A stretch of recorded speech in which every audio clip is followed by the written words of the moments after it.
انسان جو دل سے مانگتا ہے، اہل بیت ہماری نیتوں سے واقف ہیں، اہل بیت کو ہماری زبان سے کوئی لینا دینا نہیں ہے، وہ یہ جانتے ہیں کہ میرے دل میں کیا ہے، ان کے لیے میرے دل میں ان کے لیے کیا ہے۔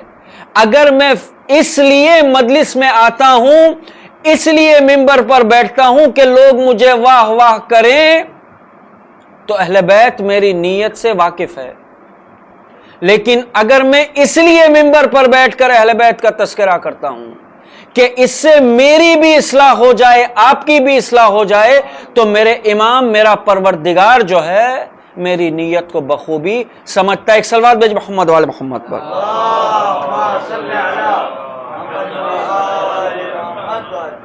سب سے پہلے جس ہستی کا تذکرہ مجھے کرنا ہے وہ ہمارے اور آپ کے نوے امام، امام محمد تقی علیہ الصلوۃ والسلام ہیں۔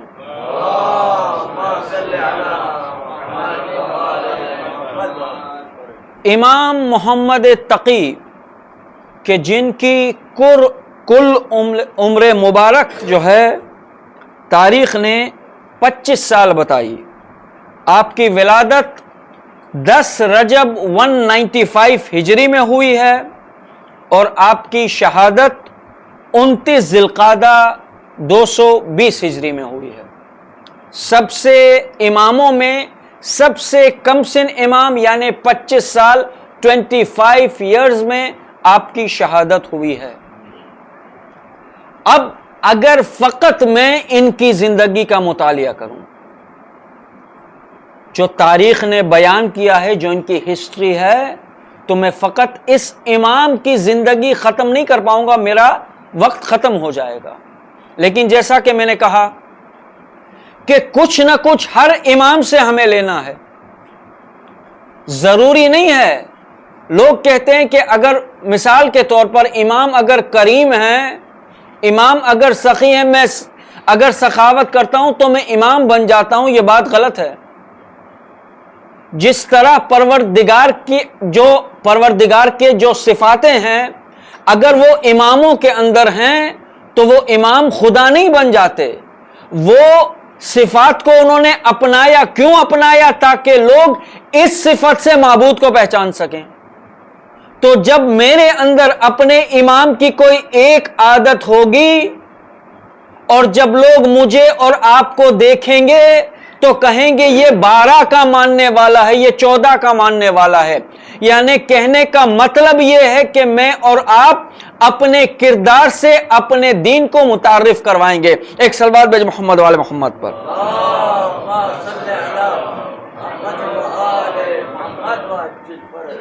جو لوگ یہ کہتے ہیں کہ امام کو غیبت کے بارے میں نہیں پتا، غیب کے بارے میں، فیوچر کے بارے میں، اب اگر آپ تاریخ کا مطالعہ کریں تو ہمیں امام باقر کا ایک واقعہ ملتا ہے کہ ایک شخص جب امام سے ملنے کے لیے آیا، دخ الباب کیا ہے۔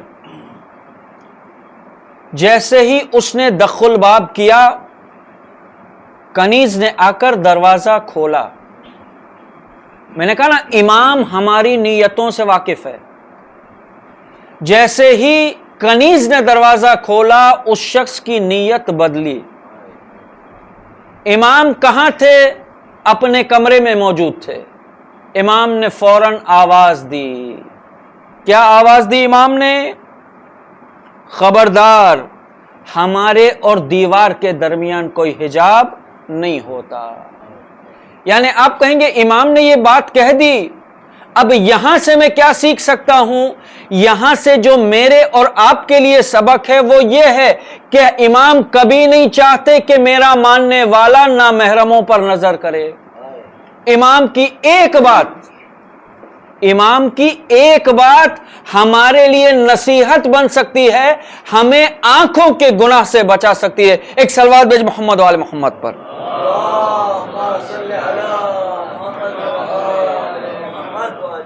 اور ہمارا ہر امام، علی سے لے کر قائم تک، ہمارا ہر امام اپنے زمانے کا مشکل کشا ہوا کرتا ہے۔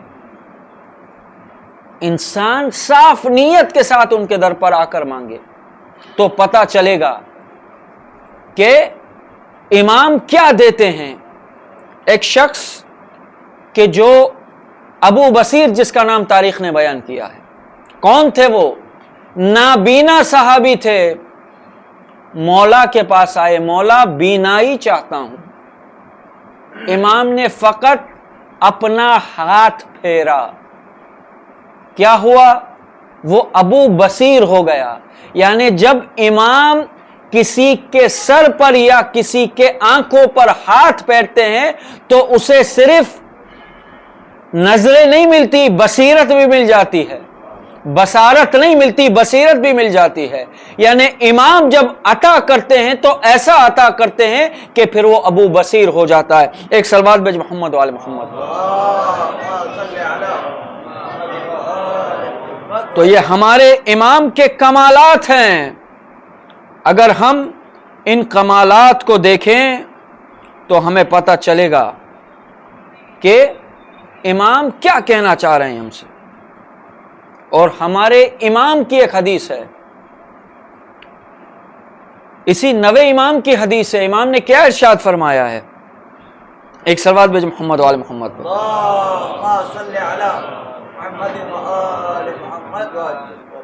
امام نے ارشاد فرمایا خدا کے متعال پر اعتماد رکھنا ہی ہر قیمتی شے کی قیمت اور ہر بلندی کا ذریعہ ہے.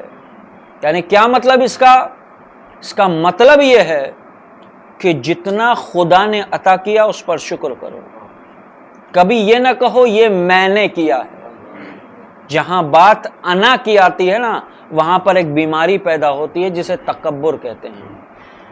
میں نے مجلس پڑھی ہے، مجلس میں نے نہیں پڑھی ہے، مجھ سے پروائی گئی ہے، بی بی کی مرضی تھی تو میں منبر پر آیا ہوں، ورنہ میرا کوئی کمال نہیں ہے.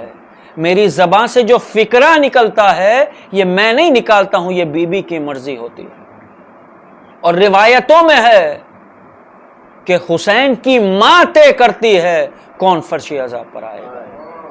حسین کی ماں ہماری نیتوں سے واقف ہے کہ کون کس نیت سے فرش عذاب پر آتا ہے. فرش عذاب کی قیمت کو میں اور آپ جان ہی نہیں سکتے. فرش عذاب کی قیمت کو وہ جانتا ہے. فرش عذاب کی قیمت کو وہ جانتا ہے کہ جس نے طے کیا ہے کون فرش عذاب پر آئے گا. یہاں پر روحانی غذا بڑھتی ہے. جتنا لے سکتے ہو، جتنا سمیٹ سکتے ہو سمیٹ لو، اس لیے کہ ہماری روحیں گناہوں کی وجہ سے زخمی ہو چکی ہیں. اگر ہماری روحوں کو کوئی مرہم دے سکتا ہے تو یہ ذکر محمد وآل محمد ہے، ورنہ کوئی چیز ہماری روح کو مرہم نہیں دے سکتی. یہ فرش عزا پر آ کر جو ہم آنسو بہاتے ہیں، یہ آنسو ہیں کہ جو صاف نیت سے معرفت کے ساتھ نکلتے ہیں. یہی آنسو ہیں معرفت والے آنسو کہ جو ہمارے گناہوں کو دھو دیتے ہیں. انسان کی نیت، انسان جب فرش عزا پر آئے اپنی انا کو مار دے. میں فرش عزا پر نہیں آیا ہوں، مرضی فاطمہ تھی تو میں فرش عزا پر آیا ہوں، ورنہ کسی کی مجال نہیں ہے کہ جو فرش عزا پر آ سکے اور ذکر محمد و آل محمد کر سکے. ایک صلوات بھیج محمد و آل محمد.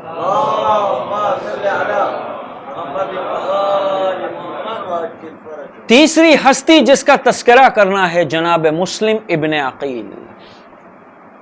مسلم ابن عقیل، عقیل بن ابی طالب کے بیٹے، مولا علی کے بھائی. مسلم ابن عقیل کو امام حسین نے اپنا سفیر بنا کر بھیجا، ایمبیسڈر. ایمبیسڈر اس کو بنایا جاتا ہے جس پر اعتبار ہو. اگر مجھے کسی پر ٹرسٹ ہے، اعتبار ہے، تو میں اسے اپنے خاص کام کے لیے بھیجوں گا. امام نے حضرت مسلم کو کوفہ کیوں بھیجا؟ تاکہ لوگ مسلم کے ہاتھ پر بیعت کریں. کس کی بیعت؟ امامت کی بیعت. اب یہاں پر رک کر میں ایک جملہ کہوں گا.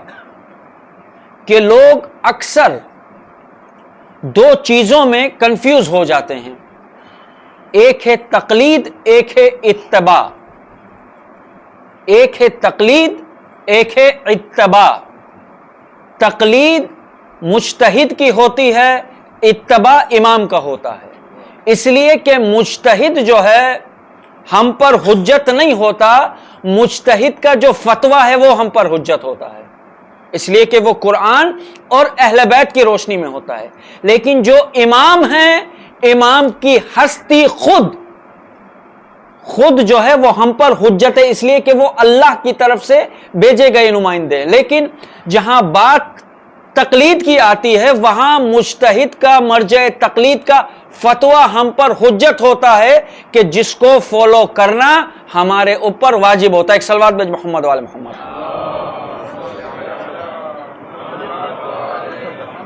تو یہاں پر امام حسین نے حضرت مسلم کو کس لیے بھیجا؟ تاکہ لوگ ان کے ہاتھ پر بیعت کریں.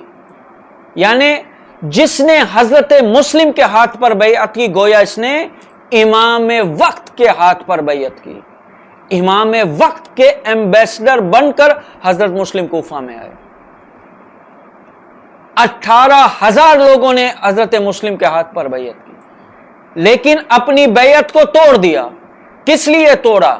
خوف کی وجہ سے. کس لیے توڑا؟ دنیا کی وجہ سے. اب آپ کہیں گے کہ یہ بیان کرنے کا مقصد کیا ہے؟ حضرت مسلم کے ہاتھ پر بیعت کر کے کوفیوں نے بغاوت کی، توڑ دی. اب یہ ہمارے لیے آج کے دور کا سبق یہ ہے کہ ہم اپنے امام وقت کے لیے کیا کر رہے ہیں. جو روز ہم دعائے عہد پڑھتے ہیں، کیا وہ فقط ایک روٹیشن کے لیے ہے؟ کیا وہ فقط ہم اس لیے پڑھتے ہیں کہ میرے ماں باپ پڑھتے تھے تو میں ہر فجر نماز کے بعد پڑھوں؟ یا اصل میں اپنے امام کی بیعت کرنا چاہتا ہوں؟ امام سے جو بیعت ہے وہ ہمیں ہر فجر میں یاد دلاتی ہے. میں نے اپنی ایک مجلس میں عرض کیا تھا کہ اگر یہ چاہتے کوئی امام تمہارے دل و دماغ میں رہیں تو ہر شب کو اپنے امام سے گفتگو کیا کرو، سرگوشی کیا کرو. محفل عباس کی مجلس میں نے بیان کیا تھا حضرت مسلم کا جو واقعہ ہے کوفہ میں جانے کا، اور کوفیوں نے جو بغاوت کی، کوفیوں نے جو منہ پھیر لیا، اس میں ہم اپنے آپ کو رکھ کے دیکھیں. کہیں ہم تو ایسا نہیں کر رہے. اس لیے میں کہتا ہوں کہ یہ مجلسیں انسان سوچے کہ یہ فرش عزا ہمارے لیے ایک خزانے کی مانند ہے.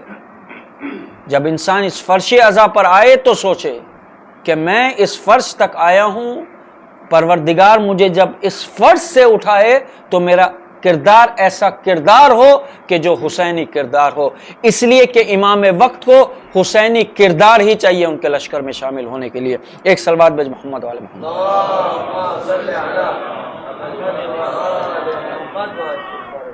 ہر امام نے میسج دیا ہے پروردگار کا، اور ہر امام کو اسی پیغام کی بنا پر شہادت ملی ہے.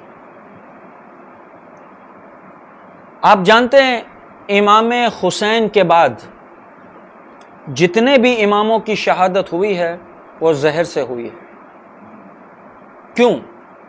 اس لیے کہ کربلا نے لوگوں کو بیدار کر دیا تھا.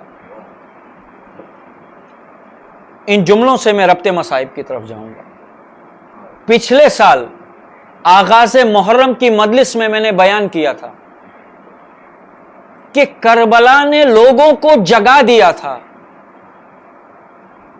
جاگنا اس کو نہیں کہتے کہ جو ہم ابھی بیٹھے ہیں جاگ رہے ہیں، نہیں، انسانوں کے ضمیر کو جگا دیا تھا. جن کوفیوں نے مسلم کے ساتھ بغاوت کی تھی، واقعہ کربلا کے بعد اسی کوفہ نے مختار کو جنم دیا تھا. اس کا مطلب کیا ہے کہ کربلا ایک انقلاب کا نام ہے. تو کربلا کے بعد جس امام کو شہید کیا گیا، زہر سے شہید کیا گیا، اس لیے کہ دشمن جانتا تھا کہ اگر پھر تلوار کا استعمال ہوا تو دشمن بے نقاب ہو جائے گا۔ زینب کے خطبوں نے یزید کے چہرے پر 7 پردے پڑے ہوئے تھے، زینب کے ایک خطبے نے یزید کو بے نقاب کر دیا۔ کربلا ایک انقلاب کا نام ہے۔ آپ اگر تاریخ اٹھا کر دیکھیں تو امام کی شہادت جو ہوئی ہے، 9 امام کی شہادت، وہ زہر سے ہوئی ہے۔ امام کو زہر دیا گیا ہے، لیکن اس میں بھی کچھ اختلافات موجود ہیں کہ زہر کس نے دیا ہے۔ دیکھیں، زہر تو بادشاہ وقت ہی دیا کرتے ہیں ہر امام کو، لیکن کس کے ذریعے سے یہ بیان کر دوں میں اس کے بعد انشاءاللہ۔ روایت میں یہ ملتا ہے کہ یا تو ام الفضل کے ذریعے سے معتصم نے زہر دلوایا، یا پھر اپنے کسی وزیر کے ذریعے سے زہر دلوایا۔ لیکن کیوں زہر دلوایا؟ وجہ کیا بنا؟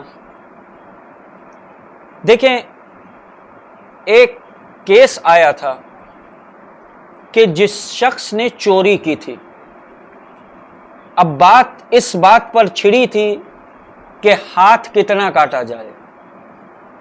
ہاتھ کس کو کہتے ہیں؟ بازو کس کو کہتے ہیں؟ تو کہا کلائی سے کاٹا جائے۔ تو جب یہ فیصلہ امام تک پہنچا، امام نے کہا یہ وہ اعضاء ہیں کہ جو نماز کے لیے استعمال ہوتے ہیں، اس لیے انگلیاں کاٹی جائیں۔ اس وقت خلیفہ نے اس بات کو مان لیا اور اس کی انگلیاں کاٹ دی گئی، لیکن بعد میں اس نے جو اس کا خریدا ہوا ملا تھا اس سے کہا کہ اگر یہی بات ہوتی رہے گی تو پھر تمہاری ملا گری نہیں چلے گی۔ اسی دشمن کی بنا پر، اسی دشمنی حسد کی بنا پر امام کو زہر دے دیا، اور ہمارے امام زہر سے تڑپ کر اس دنیا سے چلے گئے۔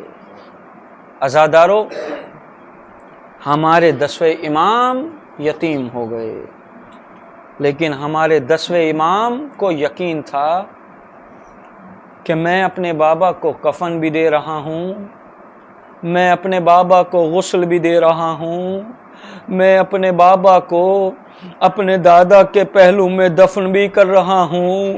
عجب نہ ہو امام نے کربلا کا رخ کر کے کہا ہو السلام علیکہ یا ابا عبداللہ، اے میرے دادا، آپ پر کیا ظلم ڈھائے گئے کہ آپ کا لاشا کربلا کی تپتی زمین پر پڑا رہا۔ ہاں عزادارو، ظلم کی انتہا تو دیکھیے کہ جب ہمارے 5ویں امام کو بھی زہر دے دیا گیا۔ کون 5ویں امام؟ کہ جو کربلا میں موجود ہیں، جن کا سن 3 یا 3.5 برس ہے، جو کربلا کے عینی گواہ ہیں، جنہوں نے دیکھا کس طرح میرے دادا پر 13 ضربیں چلی، کس طرح میری دادی زینب کے سر سے چادر چھنی۔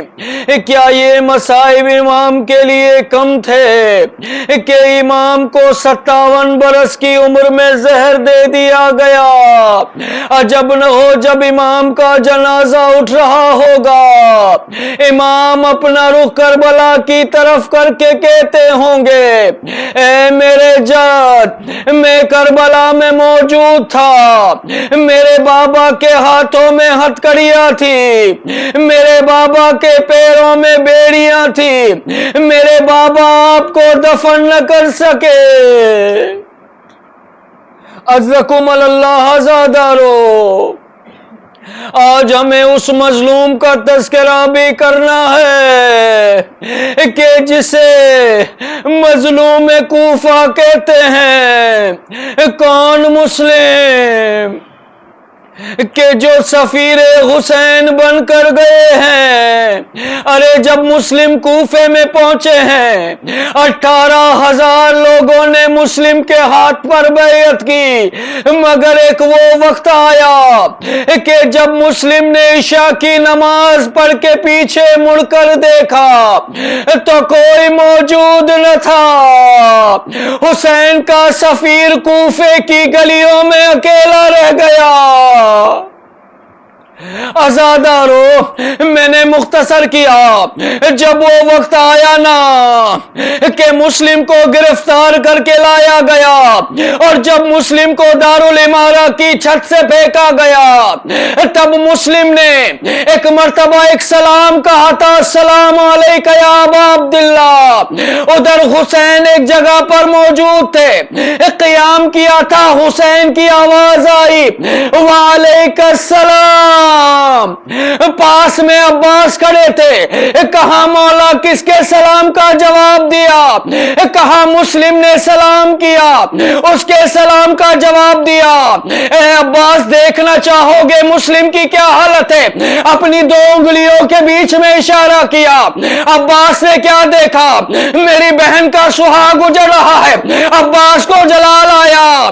حسین کہتے عباس جلال میں نہ آؤ, تم نے دارالامارہ کے چھت کا منظر دیکھا, ذرا تھوڑا نیچے دیکھو. عباس نے دارالامارہ کے نیچے دیکھا, کیا دیکھا؟ فاطمہ کھڑی ہوئی ہے, کہہ رہی ہے میرے مسلم, اے میرے مسلم عزادارو. ادھر دارالامارہ سے مسلم کا بدن گرا. یہاں عید کی تیاریاں ہو رہی تھی, وہاں سفیر مسلم کو کوفے کی گلیوں میں پھرایا جا رہا تھا. عزادارو, جب مسلم کی شہادت کی خبر ملی نا, ایک مرتبہ یتیم مسلم کو حسین نے بلایا, اپنی گودی میں بٹھایا, یتیم مسلم کو پیار کرنے لگے. مسلم کی یتیمہ سمجھ گئی میرے لیے یتیمی کا پیغام ہے. ایک مرتبہ کہا, ہے مامو جان, ہمارے بابا کی خیریت تو ہے نا؟ کہا بیٹا آج سے میں تمہارا بابا ہوں. میں ہاتھوں کو جوڑ کر کہوں گا, اے میرے کربلا کے مولا, اے میرے کربلا کے مولا, آپ جو یتیم مسلم کو پیار کر رہے ہیں, ذرا دیکھیے کہیں یہ منظر سکینہ نہ دیکھ لے. ارے کل جب شام غریبہ میں سکینہ یتیم ہوگی, یہی خیال کرے گی کوئی میرے پاس آئے گا, کوئی آئے گا میرے پاس, مجھے گوشوارے پہنائے گا, میرے سر پر شفقت کا ہاتھ پھیرے گا. مگر ہائے سکینہ کا مقدر, بعد شہادت حسین سکینہ کی طرف ہاتھ تو بڑھے, مگر تماچے لگانے کے لیے, گوہر چھیننے کے لیے. الا لعنت القوم الظالمین وسيعلم الذين ظلموا أي منقلب ينقلبون انا للہ و انا الیہ راجعون. ماتم حسین.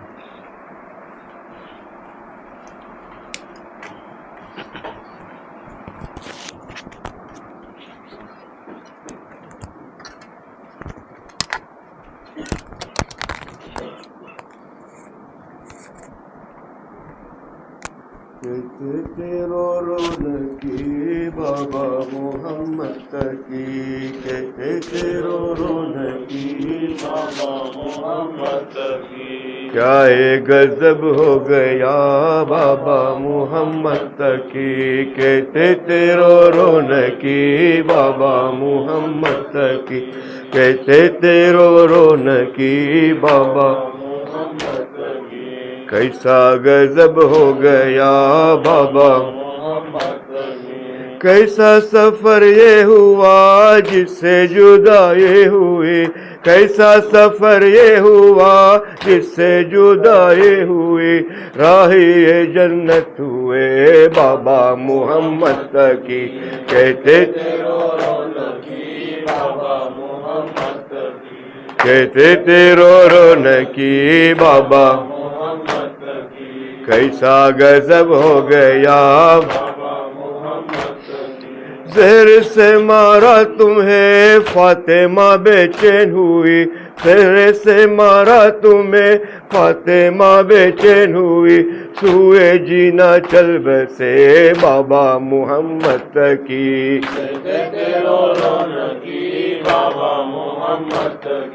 کہتے تیرو رونقی بابا محمد کی کیسا غضب ہو گئے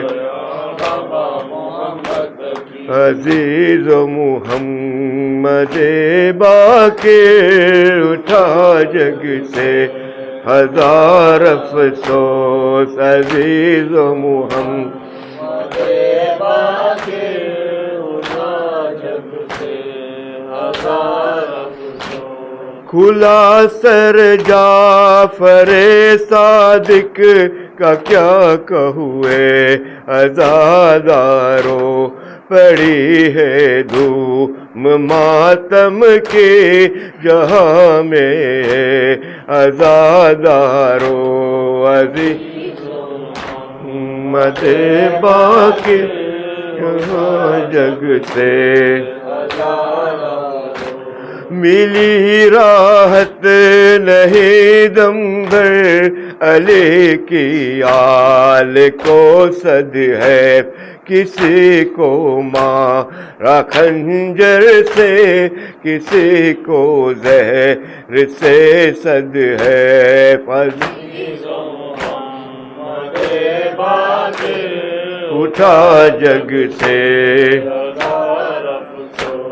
اٹھا تابوت مدینے میں ہزار افسوس باقر کا پر کیا کہوا کربل میں اٹھا لاشا نہیں شہ کا محمد باقر اٹھا جگ سے ہزار شہنشاہ ہے دو عالم وہ اٹھا جگ سے ہزار افسوس عزیز محمد باقر اٹھا جگ سے ہزار رستے میں سنی شے نے جس دم خبر مسلم رستے میں سنی شے نے جس دم خبر مسلم یانے کے کٹا تن سے کوفے میں سر مسلم روتے تھے شہ عالم تھے سارے محاسن تم روتے تھے شہ عالم تھے سارے محاسن تم کہتے تھے حرم سے ہم اے نوگہر مسلم رستے میں سنی شہ نے جس دم خبر مسلم رستے میں سنی شہ نے جس دم خبر مسلم یعنی کہ کٹا کر سے کوفے میں سر مسلم واہ حسرتا و دردہ قسمت میں یہ لکھا تھا واہ حسرتا و دردہ قسمت میں یہ لکھا تھا یہ داغ دکھائیں گا مجھ کو سفر مسلم رستے میں سنی شے جس دم خبر مسلم رستے میں سنی شے جس دم خبر مسلم یعنی کہ کٹا تن سے کوفے میں سر مسلم یا حسین یا حسین یا حسین یا حسین یا حسین